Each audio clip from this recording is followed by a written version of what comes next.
चलिए, तो हम लोग इस प्रकार से भारत को जो प्रायद्वीपीय वाला जो क्षेत्र है, मतलब ये जो प्रायद्वीपीय भारत का पठार है, उसमें जितने भी पहाड़ियाँ हैं, पर्वत है, उन सभी के बारे में बात कर रहे थे। यहाँ पर प्रायद्वीप किसको बोलेंगे? जो तीनों ओर से समुद्र या महासागर वगैरह से घिरा हो उसको हम क्या बोलते हैं? प्रायद्वीप बोलते हैं। जैसे कि हमारे भारत के बारे में बात करेंगे तो ये तीनों साइड से देखिए पानी से घिरा हुआ है, इधर से भी, इधर से भी और इधर से भी, है ना। इधर अरब सागर, इधर हिंद महासागर, इधर बंगाल की खाड़ी। तो तीनों साइड से क्या है? ये कोई ना कोई महासागर या समुद्र से घिरा हुआ है, इसीलिए इसको क्या बोलेंगे? पेनिनसुला बोलेंगे, या फिर इसको प्रायद्वीपी बोलेंगे, है ना। प्रायद्वीप बोलेंगे या फिर पेनिनसुला बोलेंगे।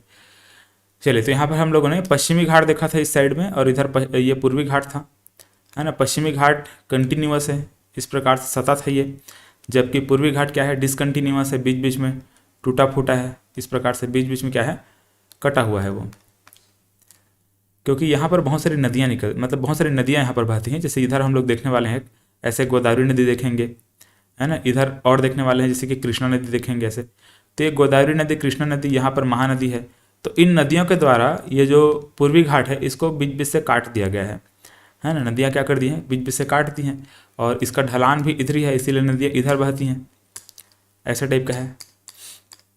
चलिए, तो ये फिलहाल तो ये ऐसा कुछ है, इसको आगे हम लोग और बात करेंगे। अभी फिलहाल यहाँ पर देखिए, जो हम लोगों ने पश्चिमी घाट और पूर्वी घाट देखा है, इसमें बहुत सारी पहाड़ियाँ और हैं जिसको हमको देखना है। यहाँ पर हम लोगों ने ये अरावली पर्वत देख लिया, अरावली पर्वत की सबसे ऊंची चोटी गुरु शिखर, विंध्याचल पर्वत की सद्भावना शिखर, सतपुड़ा पर्वत की धूपगढ़, और यहाँ पर कैमूर पर्वत है, राजमहल की पहाड़ी जो कि विंध्याचल का विस्तार है। यहाँ पर महादेव की पहाड़ी और मैकल पर्वत है जो कि सतपुड़ा का विस्तार है ना। और यहाँ पर जो पश्चिमी घाट है, इसमें पश्चिमी घाट पूर्वी घाट का जो मिलन स्थल है वो यहाँ पर नीलगिरी की पहाड़ी के नाम से जाना जाता है। इसी में एक दोदा बेटा नाम की एक पहाड़ी जो कि यहाँ पर तमिलनाडु में है, जो कि दक्षिण भारत की दूसरी ऊंची चोटी है।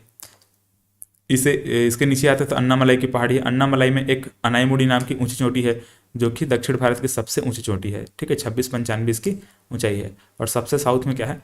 कार्डमम हिल है।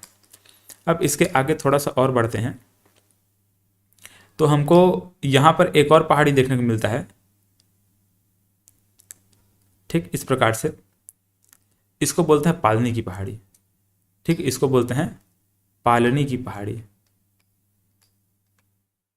ये ऐसे पालनी की पहाड़ी, ठीक है। मैं सिंपल में पालनी लिख दे रहा हूँ, आप लोग पूरा उसको डिटेल में लिखिएगा। अब इसमें पालनी की पहाड़ी के बारे में एक पॉइंट याद रखेंगे कि इसमें एक हिल स्टेशन है ना। ये जो पालनी की पहाड़ी है, ये पालनी की पहाड़ी में क्या है? एक हिल स्टेशन है, और हिल स्टेशन का नाम है कोडाई कनाल, कोडाई कनाल, ठीक है। ये चाहे हिल स्टेशन पूछा जाएगा या फिर आपसे झील पूछा जाएगा, तो याद रखेंगे जो कोडाई कनाल नाम का एक हिल स्टेशन है, या फिर इसी को क्या बोलते हैं? झील बोलते हैं। कोडाई कनाल यहीं पर है।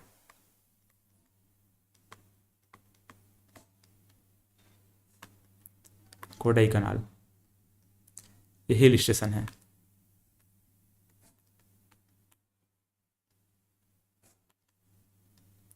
ठीक है, कोडाई कनाल हिल स्टेशन या फिर कोडाई कनाल लेक है। यहाँ पर झरना मतलब कि झील भी है ये, ऐसे लेक।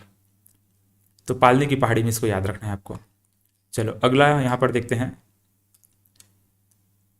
इसके बाद थोड़ा सा हम और ऊपर ऐसे बढ़ते हैं तो हमको यहाँ पर एक सेवराय की पहाड़ी देखने को मिलता है, ठीक है। सेवराय की पहाड़ी,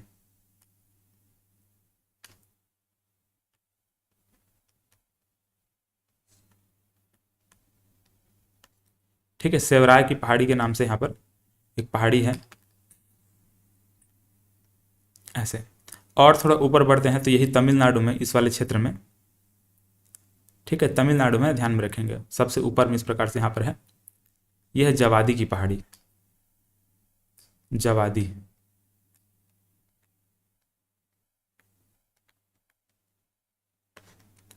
ठीक है, जवादी की पहाड़ी। तो देखो तमिलनाडु में हम लोगों ने कौन कौन सी पहाड़ी के बारे में बात कर लिया। सबसे नीचे में तो यहाँ पर दोदा बेटा था ना, दोदा बेटा को हम लोगों ने देख लिया है। इसके बाद यहाँ पर पालनी की पहाड़ी हम लोग देख लिए, पालनी की पहाड़ी।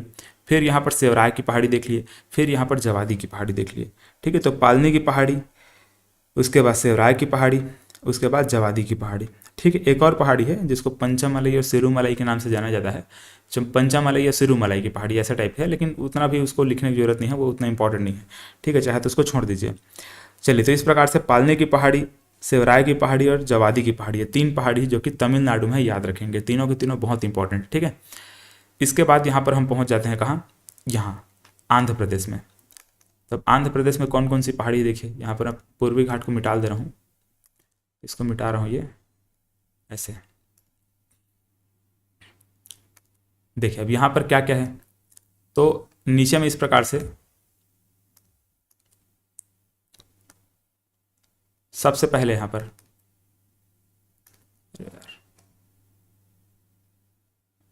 ऐसे, यह है नगारी की पहाड़ी, नगारी की पहाड़ी, ठीक है। पहले नगारी की पहाड़ी है। इसके बाद यहाँ पर पालकोंडा और वेलीकोंडा है, ठीक है। ये पालकोंडा है और इसी के पास में क्या है, यहाँ पर एक वेलीकोंडा है। तो पालकोंडा और वेलीकोंडा नाम की 2 पहाड़ी है ना, इस प्रकार से पालकोंडा और वेलीकोंडा दोनों अलग अलग हैं। मैं दोनों को एक साथ लिख दे रहा हूँ, आप लोग अलग अलग लिखिएगा, पालकोंडा वेलीकोंडा।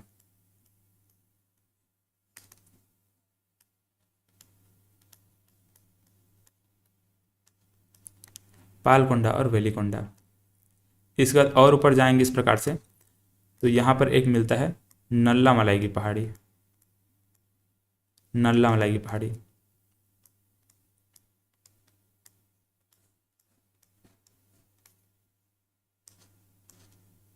ठीक है, नल्ला मलाई की पहाड़ी।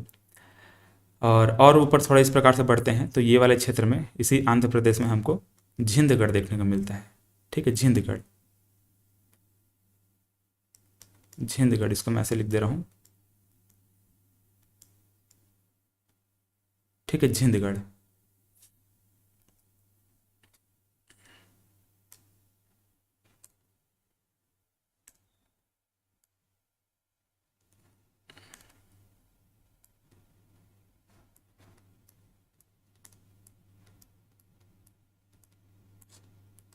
झिंदगढ़, ठीक है। चलो इसके बाद देखो, ये हमारा क्या हो चुका है, आंध्र प्रदेश हो चुका है। आंध्र प्रदेश में सबसे नीचे क्या चीज़ है, नगारी की पहाड़ी है। नगारी की पहाड़ी के बाद यहाँ पर पालकोंडा है, यहाँ पर वेलीकोंडा है, फिर यहाँ पर नल्ला मलाई है, फिर यहाँ पर झिंदगढ़ है। तो ये इस प्रकार से 4-5 पहाड़ी यहाँ पर आंध्र प्रदेश में है। अब इसके बाद उड़ीसा में जब पहुँचते हैं तो उड़ीसा में 2 पहाड़ी हम लोग देखते हैं, एक यहाँ पर और एक और फिर इस प्रकार से ऊपर में, यहाँ पे ऐसे, ठीक है, एक यहाँ पर और एक यहाँ पर ऐसे। तो इसको याद रखेंगे, इसको गर्जहाट की पहाड़ी बोलेंगे, ठीक है, एक गर्जहाट की पहाड़ी है और एक मल्यागिरी है।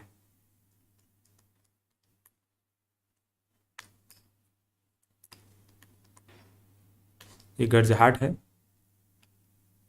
और यहाँ पर मल्यागिरी है, मल्यागिरी, ये ऐसे, ठीक है। तो इतना सारा पहाड़ी यहाँ पर हम लोग किस में देखें, ये पूर्वी घाट में देखे हैं। देखो पूर्वी घाट में हम लोगों ने क्या क्या पहाड़ी देखा, एक बार ध्यान से समझिएगा, ठीक है। यहाँ पर तमिलनाडु में क्या है, एक पालनी की पहाड़ी है, फिर शिवराय की पहाड़ी है, फिर जवादी की पहाड़ी है। इसके बाद यहाँ पर आंध्र प्रदेश में नगारी की पहाड़ी है, पालकोंडा है, वेलीकोंडा है, फिर नल्ला मलाई की पहाड़ी है और झिंदगढ़ है। इसके बाद यहाँ पर मल्यागिरी है और गर्जहाट की पहाड़ी है, ठीक है। तो इस प्रकार से पूर्वी घाट में हम लोग इतने सारी पहाड़ियों के बारे में बात किए। अब देखो इधर पश्चिमी घाट, देखो पश्चिमी घाट में यहाँ पर एक कुछ इस वाले क्षेत्र में,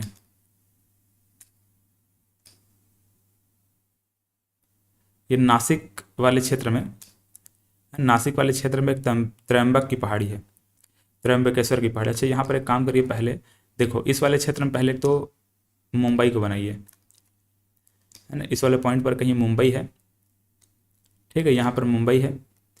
और इधर हम लोग देखते हैं तो नासिक, ठीक है, इधर नासिक और इधर पुणे। तो यहाँ पर एक दर्रा है ना, यहाँ पर मुंबई से लेकर के नासिक के बीच में ऐसे एक ठो दर्रा है, ऐसे, ठीक है। इस दर्रा को बोलते हैं थाल घाट,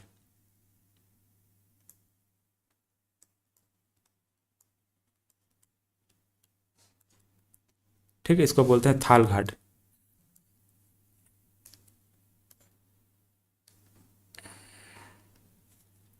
और इसी प्रकार से यहाँ पर एक दर्रा है, मुंबई से लेकर के पुणे तक, ठीक है, मुंबई से नासिक है और ये पुणे है, ठीक है, और ये क्या है, मुंबई है ऐसे। तो मुंबई से नासिक तक थाल घाट है, और मुंबई से पुणे तक ये वाला जो दर्रा है इसको बोलते हैं भोर घाट, ठीक है, ये भोर घाट है। तो थाल घाट और भोर घाट। अब इसके बाद जो भी पहाड़ियाँ हैं सब यहाँ पर है, ठीक है, नासिक के आसपास में यहाँ पर बना लो ऐसे त्र्यंबकेश्वर की पहाड़ी,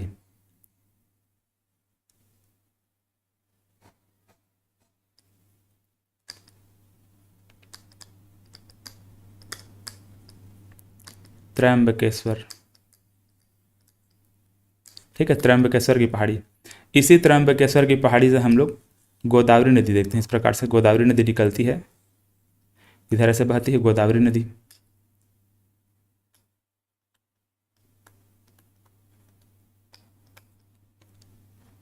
ठीक है, तो महाराष्ट्र में नासिक के पास में क्या है, त्र्यंबकेश्वर की पहाड़ी है।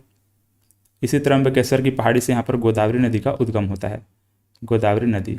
आगे जब नदी पढ़ेंगे वहाँ पर भी इसके बारे में बात करेंगे। ये हुआ। अब इसके बाद यहाँ पर और कुछ कुछ पहाड़ियाँ हैं, जैसे कि ये वाले क्षेत्र में एक पहाड़ी है ना, इसको बोलते हैं कालू सुबाई की पहाड़ी, काल सुबाई की पहाड़ी।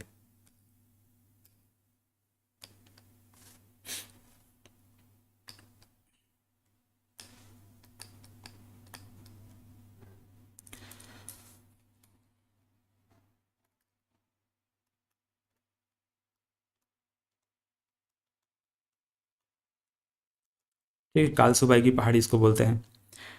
तो ये दो पहाड़ी हुआ। अब इसके बाद यहाँ पर कुछ इस वाले क्षेत्र में एक महाबलेश्वर की पहाड़ी है, महाबलेश्वर, ठीक है, और इस महाबलेश्वर से फिर कृष्णा नदी का उद्गम होता है।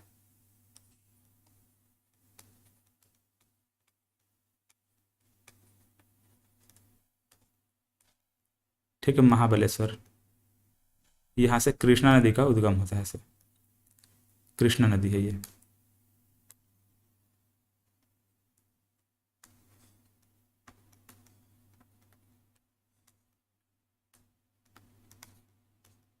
ऐसे कुछ, ठीक है। और इसमें अगर हम आगे बढ़ेंगे तो हमको यहाँ पर कर्नाटक में, ठीक है, ये कर्नाटक है। हम लोग महाराष्ट्र में जो भी पहाड़ी बनाना था हम बना लिए हैं, ठीक है। यहाँ पर देखो महाराष्ट्र में त्र्यंबकेश्वर की पहाड़ी है, कालसुबाई की पहाड़ी है, महाबलेश्वर है। अब ये कर्नाटक में यहाँ पर बना रहे हैं, ये वाले क्षेत्र में अ, ये ब्रह्मगिरी की पहाड़ी, ठीक है, यहाँ पर जो है ब्रह्मगिरी की पहाड़ी है।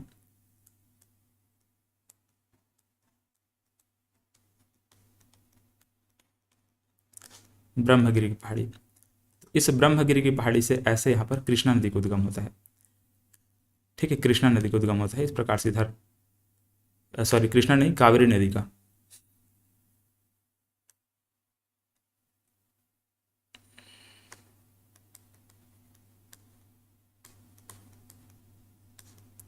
कावेरी नदी का यहाँ पर उद्गम होता है, ऐसे कुछ है, ठीक है। चलो, तो तीन नदियाँ हम लोग देखे हैं, ये गोदावरी नदी है, ये कृष्णा नदी है और ये कावेरी नदी है, ठीक है। गोदावरी, कृष्णा और कावेरी। कावेरी निकलती है ब्रह्मगिरी की पहाड़ी से, कृष्णा नदी निकलती, कृष्णा निकलती है महाबलेश्वर से, और गोदावरी निकलती है यहाँ पर त्र्यंबकेश्वर से, ठीक है। ये कावेरी, ये कृष्णा और ये गोदावरी, ठीक है, त्र्यंबकेश्वर, महाबलेश्वर और यहाँ पर ब्रह्मगिरी। तो ये यहाँ पर इस प्रकार से हुआ। अब इसके बाद देखो, ये जो पश्चिमी घाट है, ये पश्चिमी घाट को और किस नाम से जाना जाता है, ये जो पश्चिमी घाट यहाँ पर है ना, इस पश्चिमी घाट को एक तो सह्याद्री के नाम से भी जानते हैं, ठीक है, ऐसे याद रखना है, सह्याद्री के नाम से भी इसको जाना जाता है। जैसे कि वृहद हिमालय क्या बोलते थे, हिमाद्री बोलते थे ना, उसी प्रकार से इसको सह्याद्री के नाम से भी जानते हैं। इसी के आसपास में यहाँ पर एक और पहाड़ी है जिसको बोलते हैं बाबा बुदनगिरी की पहाड़ी, ठीक है, बाबा बुदनगिरी की पहाड़ी इसी कर्नाटक के आसपास में है से, इसको बना लीजिए। अब बहुत सारा यहाँ पर पहाड़ी है, बाबा बुदनगिरी की पहाड़ी है, चिकमंगलूर है, बहुत सारे क्षेत्र यहाँ पर है। जो क्षेत्र अभी हम लोग क्या देखते, मतलब यहाँ पर क्या देखते हैं, बहुत सारा लौह अयस्क का खदान भी है। ऐसे यहाँ पर चाहो तो एक दो ठो पहाड़ी और बना लो, जैसे कि बाबा बुदनगिरी, ऐसे बाबा बुदनगिरी,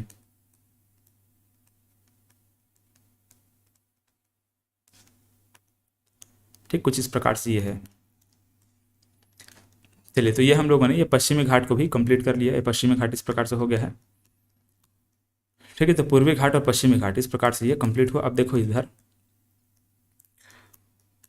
और कुछ इंपॉर्टेंट जो चीज़ें हैं, जैसे कि आपसे अगर पूछा जाएगा पारसनाथ हिल कहाँ है, पारसनाथ की पहाड़ी कहाँ कहाँ पे पूछा जाएगा, तो पारसनाथ की पहाड़ी यहाँ पर झारखंड में है। ये जो राजमहल की पहाड़ी है ना, इसी के आसपास में यहाँ पर पारसनाथ की पहाड़ी है ये।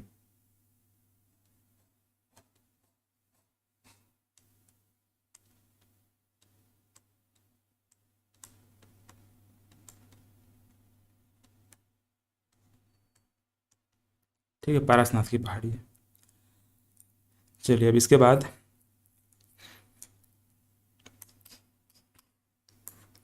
ठीक है, ये तो फिलहाल हम लोग इस प्रकार से देख लिए। अब इसके बाद और तो कुछ बचा नहीं है ना, लगभग सब चीज़ों को तो हम लोग कंप्लीट कर लिया। अच्छा, यहाँ पर दो दर्रा और बचा है ना, यहाँ पर देखो, एक थाल घाट देखें, थाल घाट दर्रा देखें, ये एक भोर घाट दर्रा देखें हैं।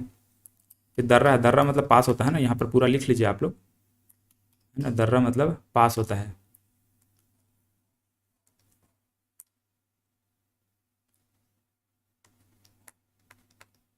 पास मतलब कि ऐसे रास्ता होता है, जिसको मैं बताया था ना, हिमालय पर्वत में भी बहुत सारे दर्रा के बारे में बताया था ऐसे। तो एक थाल घाट है, एक भोर घाट है, ये दोनों इस प्रकार से दर्रा है। और इसके बाद नीचे में भी दो दर्रा है यहाँ पर। ठीक है, जैसे कि यहाँ पर एक ये जो यहाँ पर ध्यान से देखोगे तो ऊपर में क्या है, नीलगिरी की पहाड़ी है, नीचे में अन्नामलाई की पहाड़ी है। तो नीलगिरी की पहाड़ी और अन्नामलाई की पहाड़ी के बीच में, यहाँ पर पहाड़ी के बीच में एक दर्रा बना हुआ है। ठीक है, जिसको थाल घाट इसको पाल घाट बोलते हैं। ठीक है, ऊपर में थाल घाट था, थाल घाट भोर घाट, और नीचे देखो ये थाल घाट भोर घाट, और यहाँ पर एक पाल घाट है।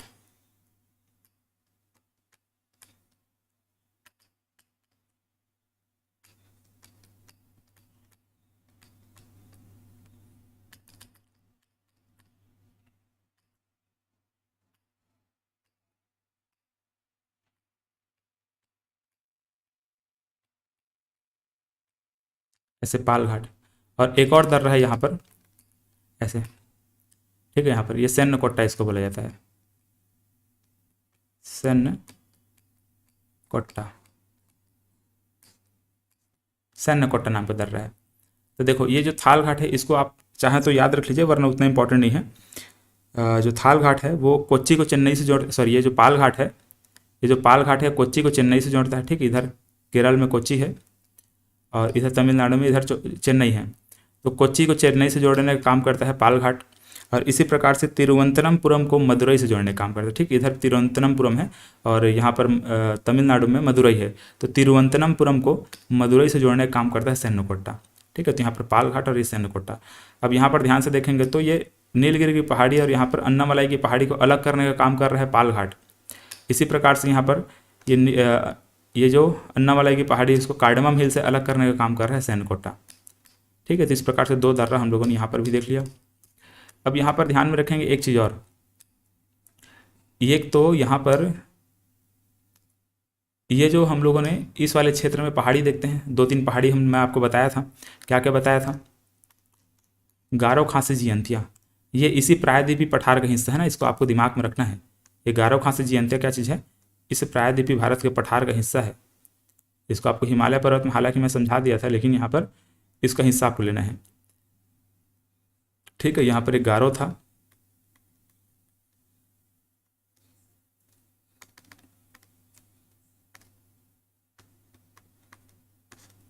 गारो, और ये खासी, और ये जयंतियाँ, ऐसे। ये गारो, ये खासी, और ये जयंतियाँ, ऐसे कुछ। ठीक है, अब यहाँ पर दूसरा चीज़ और क्या, कि ये वाले क्षेत्र में मतलब कि देखो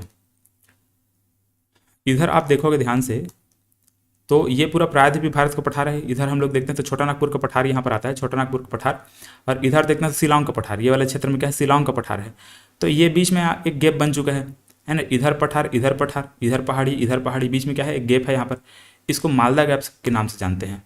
ठीक है, ये वाला जो गैप है उसको क्या बोलते हैं, मालदा गैप के नाम से जाना जाता है। इस प्रकार से जो गैप आपको दिखाई दिया ना, इसको मालदा गैप बोलेंगे।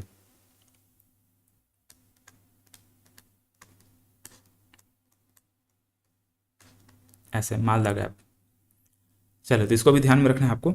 मालदा गैप कहाँ है पूछा जाएगा तो इस प्रकार से याद रखेंगे, यहाँ पर है, ये इन दोनों के बीच में है, ठीक है, छोटा नागपुर का पठार और यहाँ पर शिलोंग के पठार के बीच में। अब बहुत सारा जो पठार है इसको भी हम लोग अगले क्लास में देखेंगे, है ना। जैसे कि जो भी यहाँ पर है मालवा का पठार है, यहाँ पर ये वाले क्षेत्र में जो एक पठार है उसको हम लोग बोलते हैं दक्कन का पठार। ऐसे बहुत सारी पठार हैं, तो उसको अगले क्लास में मैं आपको समझाता हूँ। फिलहाल एक छोटा सा टॉपिक बनेगा, 5-7 मिनट का टॉपिक बनेगा, उसमें हम पठार को कवर कर देंगे। चलिए, तो इस प्रकार से प्रायद्वीपीय भारत हमारा कंप्लीट हुआ। प्रायद्वीपीय भारत में जितने भी पहाड़ी वगैरह हैं उन सबको कंप्लीट किए। अब आगे हम लोग पठार वगैरह को देखेंगे। धन्यवाद।